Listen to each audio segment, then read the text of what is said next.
शिव जी की महिमा जन जन तक पहुंचे, इसलिए सच्चिदानंद सीक्रेट सर्व आप सभी को शिव महापुराण की कथा सुना रहा है।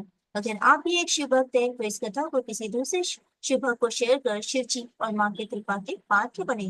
हर हर महादेव। महर्षि गौतम को गौ हत्या का दोष। एक दिन की बात है कि गौतम ऋषि के शिष्य उनकी आज्ञा से गड्ढे से जल लेने को गए। उस समय अन्य ऋषियों की पत्नियां भी वहां से जल भरने के लिए आई।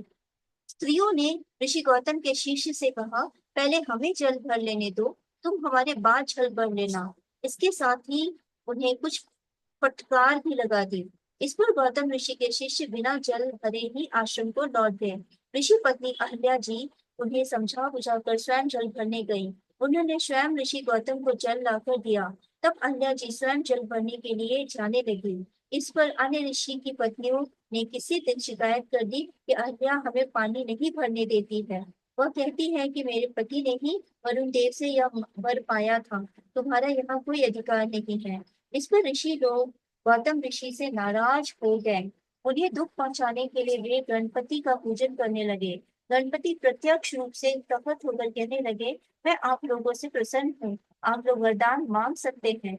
मुनिगण बोले, हे स्वामी, यदि आप हमसे प्रसन्न हैं, तो हम सब आपसे यह वरदान चाहते हैं कि महर्षि गौतम इस स्थान को छोड़कर कहीं दूसरी जगह चले जाएं।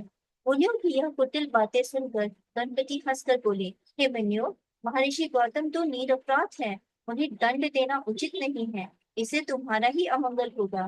वे तो बड़े परोपकारी जीव है, तुम सब उससे द्वेष रखना बंद कर दो। इससे अच्छा है कि तुम कोई दूसरा वरदान मांग लो।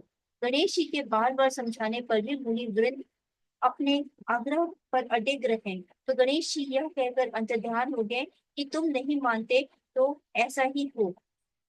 मुनि वृंद को जब वरदान देने के पश्चात गणेश जी ने अपने वरदान को सत्य करने के लिए एक निर्बल गौ का रूप धारण कर लिया।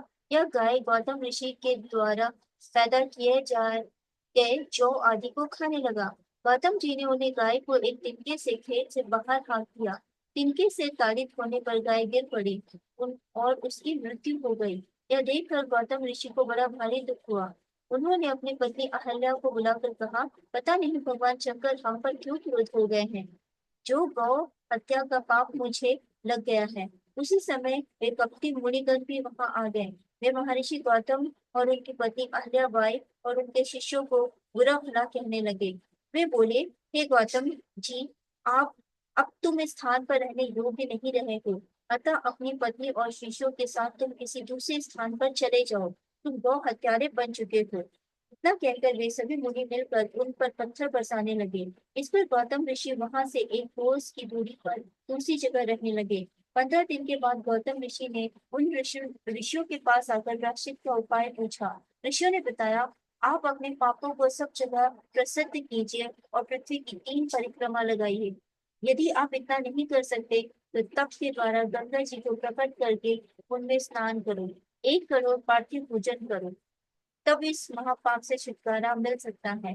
मुनियों की आज्ञा पाकर गौतम मुनि वहां से यात्रा के लिए चल पड़े। वे पहले ब्रह्मगिरि की परिक्रमा करके पार्थिव लिंग बनाकर विधि विधान से शिव जी की पूजा करने लगे। उनकी पत्नी अहल्याबाई भी एकाग्रचित होकर शिव जी का पूजन करने लगी। हर हर महादेव।